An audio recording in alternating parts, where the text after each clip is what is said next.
Doing well. बच्चों, इतना late video डालने के लिए सॉरी, काफ़ी बीच में गैप हो गया, बहुत टाइम के बाद वीडियो हम डालने जा रहे हैं। बट ये जो हम वीडियो डालने जा रहे हैं क्लास 10th के लिए बहुत ही इंपॉर्टेंट टॉपिक पे डालने जा रहे हैं एंड टॉपिक इज इन्फ्लेशन। बच्चों, सबसे पहले तो उसका मीनिंग जानना बहुत इंपॉर्टेंट है। इन्फ्लेशन है क्या? इन्फ्लेशन एक्चुअली एक प्रोसेस है। वो क्या प्रोसेस है? उस प्रोसेस में एक जो हमारी गिवन करेंसी है किसी भी इकोनॉमी में, जो करेंसी दी हुई है उसमें एक डिक्लाइन आने लगता है, उसकी परचेजिंग पावर धीरे धीरे डिक्रीज होने लगती है। परचेजिंग पावर से क्या मतलब है? मतलब ये, मान लीजिए हम कोई चीज़ खरीदते हैं, जैसे लोग पहले कहते हैं कि बहुत सस्ते में वो चीज़ मिल जाती थी, जो चीज़ 10 रुपये में मिलती थी वो आज 1000 रुपये के आसपास मिल रही है।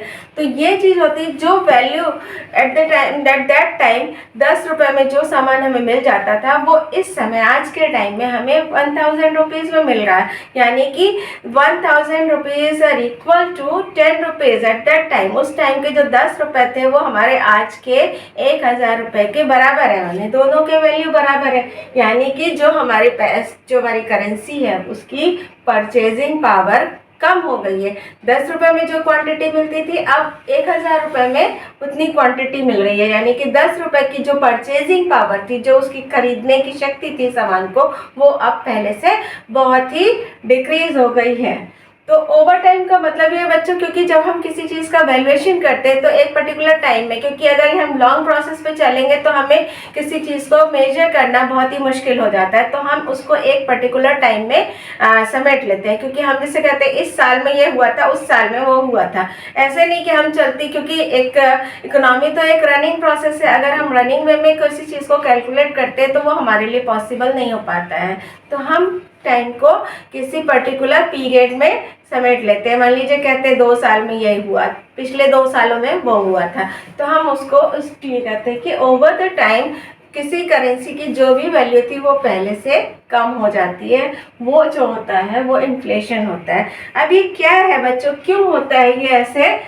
उसका सिंपल जो रीज़न है, बाकी हम आपको एक्सप्लेन करेंगे अभी पूरा प्रोसेस, लेकिन जो आप सिंपल समझ लीजिए, जो हमारी डिमांड होती है वो एक्सेस होने लगती है। जो सबसे मेन रीज़न होता है इन्फ्लेशन का वो होता है एक्सेस डिमांड बढ़ती है, और जो हमारा सप्लाई होता है वो डेफिसिट होता है। डेफिसिट मतलब कम,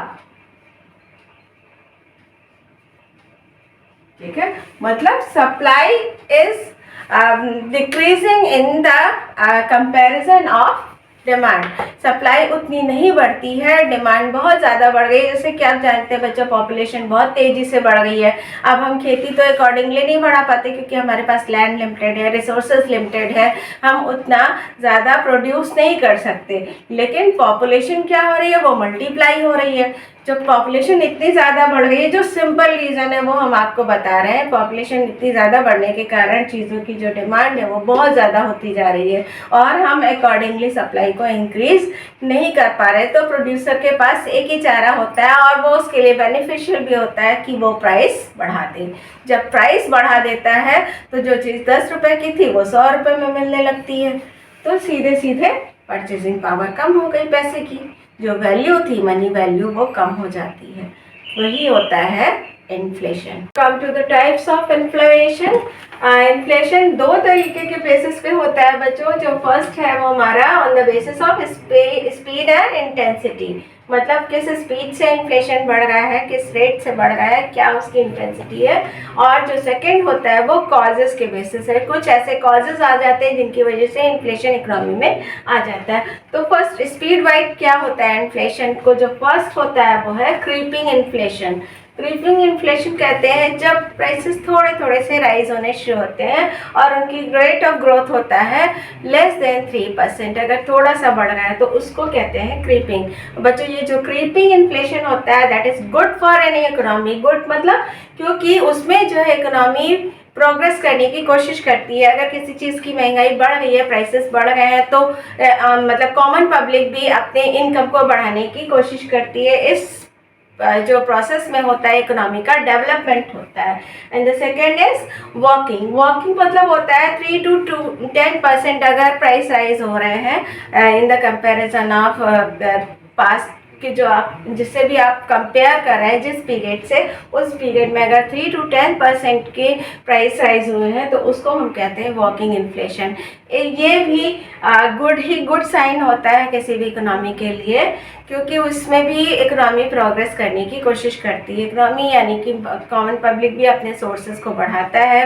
महंगाई बढ़ गई तो वो सोचता है थोड़े से हम सोर्सेज बढ़ा लें, इस तरह से इनकम कर लें, नए नए तरीके सोचती है इकोनॉमी की किस तरह से हम प्रोडक्शन को इंक्रीज करें। तो ये भी एक गुड साइन होता है। फिर होता है उसके बाद गैलोपिंग एंड हाइपर इन्फ्लेशन।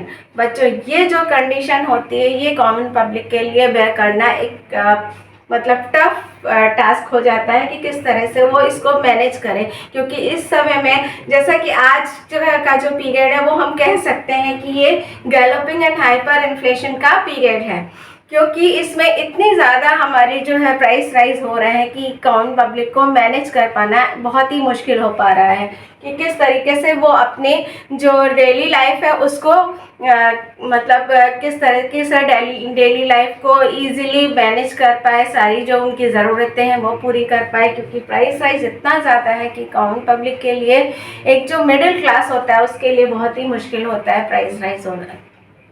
बच्चों, ये सारा जो होता है इन्फ्लेशन का जो बेसिकली इफेक्ट आता है वो मिडिल क्लास पर ही आता है, क्योंकि lower class and upper class in दोनों से ही प्राइस राइज का राइज होना या कम होना उनको कोई मुश्किल नहीं होता, क्योंकि उनकी डिमांड्स जो है वो सीमित होती हैं।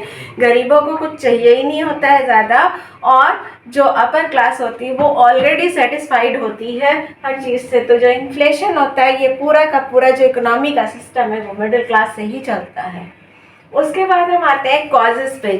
फर्स्ट है कॉस्ट पुश इन्फ्लेशन। जो इन्फ्लेशन में हम अपने से कहा कि प्राइस राइज हो जाते हैं, जो मनी वैल्यू है वो कम हो जाती है, उसका मतलब होता है कॉस्ट पुश का मतलब है जब किसी भी चीज़ की जब हम प्रोडक्शन करते हैं तो कुछ ऐसी चीज़ें होती हैं जिन पर की कॉस्ट बहुत ज़्यादा आने लगती है।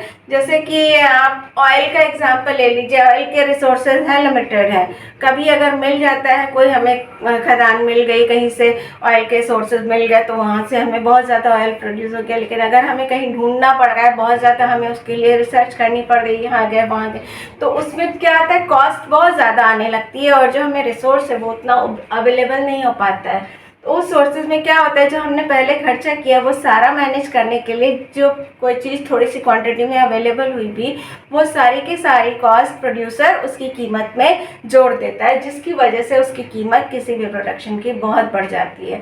या कोई भी और प्रोडक्ट ऐसा है जिसमें कॉस्ट बहुत ज़्यादा देनी पड़ गई है, लगानी पड़ गई है प्रोड्यूसर्स को, तो उससे भी जो है प्राइस बहुत ज़्यादा बढ़ जाते हैं।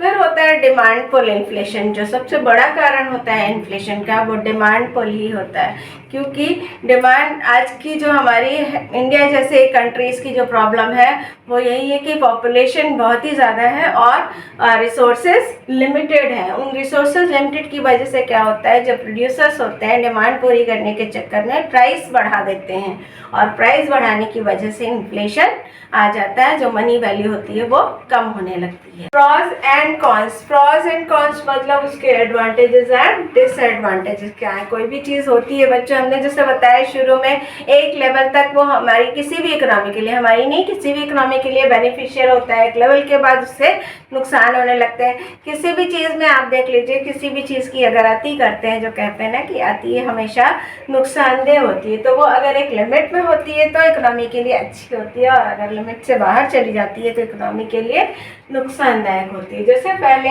It enables growth. हमने आपको स्टार्टिंग में बताया ना कि जब आप इस इकोनॉमिक में थोड़ा सा इन्फ्लेशन होता है, एक जैसे मान लीजिए 10% तक, हमने आपसे कहा 10 to 20 30 तक भी अगर इन्फ्लेशन हो रहा है, तो इकोनॉमी में जो चीज़ें होती हैं हम रिसोर्सेज बढ़ाने की कोशिश करते हैं। पहले ये नहीं कि हम हार के बैठ गए, पहले क्या करते हैं, अगर हमारे पास कोई दिक्कत आई, हमारा जो काम 1000 में चल रहा था, मान लीजिए अब 1200-1300 में चल रहा है, तो वो इतना ज़्यादा हमें नहीं लगता, हम सोचते हैं कि किसी और सोर्सेज से हम उस कमी को पूरा कर लें, कोई और काम ढूंढ लें, थोड़ा कुछ और कहीं और से अरेंज कर लें, या हम कुछ भी कर लें। तो उसमें क्या होता है, इकोनॉमी की ग्रोथ होती है, इस कोशिश में प्रोग्रेस करती है जो कॉमन पब्लिक है, वो प्रोग्रेस करती है, तो कॉमन पब्लिक से ही कोई इकोनॉमी होती है, तो इकोनॉमी की ग्रोथ होती है। दूसरा होता है अलाउ एडजस्टमेंट ऑफ वेजेस। अब जब लोग काम करना ज़्यादा शुरू करते हैं, वो अपनी जो कमी हो रही होती है प्राइस राइज की वजह से, उस कमी को पूरा करने के लिए बाहर काम ढूंढने जाते हैं। जब काम ढूंढने जाते हैं तो उनको मजदूरी मिलती है। क्या होता है, आपके वर्क के बदले, आपके काम के बदले, आपके लेबर के बदले आपको वेजेस मिलती है। तो एक एडजस्टमेंट होता है वेजेस का। जो वो काम करता है, ज़्यादा काम करता है तो ज़्यादा वेजेस, कम काम करेगा तो कम वेजेस। तो it allow adjustment of wages. Next is it allow us adjustment of prices. Adjustment of prices क्या होता है, जब आप ग्रोथ करते हैं तो इकोनॉमी में नए प्रोडक्शंस इंट्रोड्यूस होते हैं। नए प्रोडक्शन इंट्रोड्यूस होने की वजह से डिमांड दूसरी तरफ शिफ्ट होने लगती है धीरे धीरे। तो जब दूसरी तरफ शिफ्ट होने लगती है तो जिस चीज़ की डिमांड हम पहले कर रहे होते हैं उसकी डिमांड कम होने लगती है, तो फिर वो प्राइस कम पे आता है। एक लेवल जो वो मेंटेन करता है price and supply and demand के बीच में, वो होता है एडजस्टमेंट ऑफ प्राइसेस। डिमांड कम होने लगती है तो प्राइसेस अकॉर्डिंगली क्या होता है, जब किसी चीज़ की डिमांड कम होती है तो प्रोड्यूसर उस चीज़ को बेचने के लिए, सेल करने के लिए उसके प्राइस कम करने लगता है। अगर डिमांड ज़्यादा होने लगती, क्योंकि सप्लाई एक दिन में तो नहीं बढ़ सकती, अब सप्लाई नहीं बढ़ सकती तो उस डिमांड को एडजस्ट करने के लिए वो प्राइसेस बढ़ा देता है। तो ये जो होता है एडजस्टमेंट ऑफ प्राइसेस भी करता है। अब आइए क्या उसके नुकसान है, डिसएडवांटेजेस क्या है। It creates uncertainty and lowers investment. क्योंकि बच्चों प्राइस राइज होने लगता है तो लोग सेविंग की जगह खर्च करना पसंद करते हैं। उनको लगता है अगर हम कल के लिए सेव करके रखेंगे तो उसकी मनी वैल्यू कम हो जाएगी। जो चीज़ हम आज 1000 में खरीद रहे हैं वो शायद कल हमको 2000 में भी नहीं मिलेगी। तो लोग सेविंग्स करना कम कर देते हैं। आप जब सेविंग करना कम करेंगे तो जाहिर सी बात है इन्वेस्टमेंट अपने आप ही लोअर हो जाएगा। Next is leads to lower growth and instability. अब जब देखिए सब एक दूसरे से रिलेटेड है, इन्वेस्टमेंट कम होगा तो इकोनॉमी की ग्रोथ अपने आप ही कम हो जाएगी और इकोनॉमी में एक इंस्टेबिलिटी रहती है, क्योंकि ये कंफर्म नहीं होता कि आज जितना प्राइस राइज होगा कल उतना प्राइस राइज होगा। It depends on the situation. तो सिचुएशन कल क्या होगी कोई नहीं जानता है, तो एक अनसर्टेनिटी, इंस्टेबिलिटी बनी रहती है इकोनॉमी में। Next is reduces international competitiveness. देखिए बच्चों, जब कोई इकोनॉमी स्थिर नहीं होती, स्टेबल नहीं होती, वहाँ पर कुछ सर्टेन चीज़ें नहीं होती हैं, तो जो बाहर की कंट्रीज़ होती हैं दूसरी कंट्रीज़ में इन्वेस्टमेंट करना पसंद नहीं करती हैं। कोई भी कंट्री आपके यहाँ तब इन्वेस्टमेंट करेगी जब उसको लगता है लॉन्ग टर्म में उसको प्रॉफिट होगा। अगर लॉन्ग टर्म में प्रोसेस की गारंटी नहीं है तो बाहर की कंट्रीज़, बाहर की क्या, अपनी ही कंट्रीज़ में जो कंपनीज़ हैं वो भी इन्वेस्टमेंट करना पसंद नहीं करती। Next is leads to recession. अब रिसेशन क्या होता है, मंदी। मंदी आप कहेंगे अब मंदी कहाँ आ गई। मंदी इसलिए आ जाती है अगर आपके पास रिसोर्सेज ही नहीं होंगे तो आप परचेज क्या करेंगे। प्राइसेस इतने ज़्यादा अगर हाई होने लगेंगे कि आपके पास, आपको लगेगा अब ये तो हमारी पहुंच से बाहर हो गई, अब आप उसको ले ही नहीं सकते। जब आप उसको ले ही नहीं सकते तो आपकी डिमांड उस चीज़ के लिए ख़त्म। डिमांड ख़त्म होने का मतलब है धीरे धीरे क्या होता है, इकोनॉमी में मंदी आने लगती है। जो उसका लॉन्ग टर्म अगर आप इन्फ्लेशन को कंट्रोल नहीं करते हैं तो इकोनॉमी में जो होता है डिप्रेशन पीरियड आने लगता है। फिर है full in value of savings.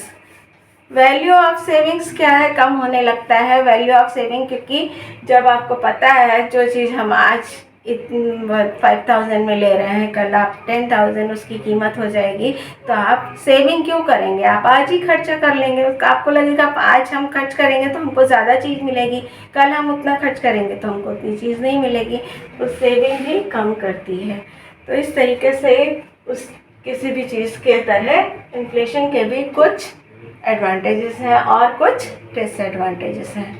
बच्चों एक चीज़ हमने आपको बताना रह गया कि हम इसके शॉर्ट नोट्स भी आपको अवेलेबल करा देंगे विद इन 2 और 3 डेज़। आपको नोट्स में एक शॉर्ट वीडियो आपके लिए बनाएंगे जो आपके लिए बेनिफिशियल भी होगा। आपको ये सारे कंटेंट शॉर्ट में आपको रिटन में मिल जाएंगे। अगर आप उससे लर्न करना चाहें तो वो भी आप लर्न